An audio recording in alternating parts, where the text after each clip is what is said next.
دوستو، منصب قضا یا کوڑے، امام ابو حنیفہ کا ایسا فیصلہ جو تاریخ میں مثال بن گیا۔ ابن حبیرہ نے امام ابو حنیفہ رحمۃ اللہ علیہ کو منصب قضا سونپنا چاہا، لیکن انہوں نے اسے قبول کرنے سے انکار کر دیا۔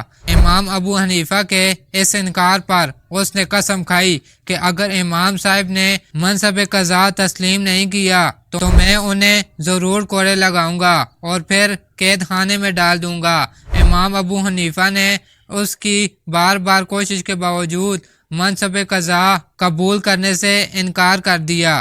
چنانچہ ابن حبیرہ نے امام ابو حنیفہ کو اس قدر کوڑے لگائے کہ آپ کا منہ اور سر مار سے پھول گیا۔ امام ابو حنیفہ رحمۃ اللہ علیہ نے فرمایا، دنیا میں کوڑے کھا لینا میرے لیے اس سے کہیں زیادہ آسان ہے کہ آخرت میں مجھے لوہے کے گرز کا سامنا کرنا پڑے۔